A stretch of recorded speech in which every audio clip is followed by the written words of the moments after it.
So apart from the snare removals that we do, we also conduct a lot of wildlife rescue operations. So we share the same vision as other conservation organizations, where we do not intervene if it's natural injuries. We intervene where it is an animal that is in distress or injured due to human actions. Unless it is an endangered species or critically endangered species, then we try our best to intervene and actually rescue the animal.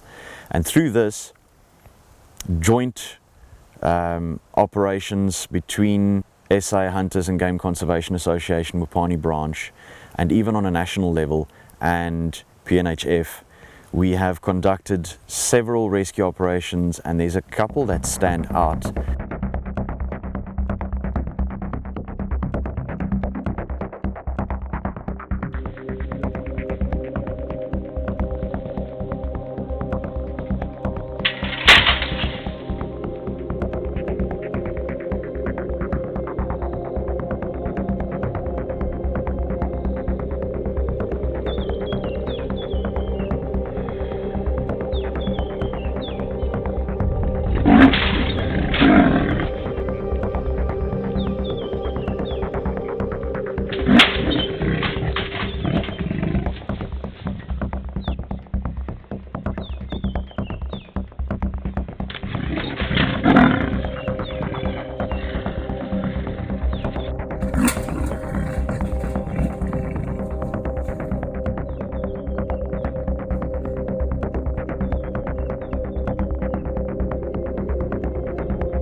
All of these operations, there are great costs involved, but it's happening more and more frequently. Recently we had 2 male lions that broke out of a reserve, and they ended up inside a informal settlement. We picked up their tracks less than 500 meters away from where there was a soccer match happening with primary school children running around. The situation was deemed to be critical. We had to get a helicopter in to dart them. Normally we do not use a helicopter for lions. We had to use a helicopter to dart these lions and get them out of there as quickly as possible. This adds up to an operation for one day at over 30,000 Rand. And all of that comes down to SA Hunters and Game Conservation Association, Mupani branch and PNHF shared operations, so the costs are shared between us. So it becomes difficult at times because equipment is needed. It's the running costs with vehicles that take damage, private vehicles. So all of this, all of our operations come at a great cost on a personal level and to the organizations involved. And it is daunting at times, and it is something that we struggle with to get the necessary funding to be able to cover these operations.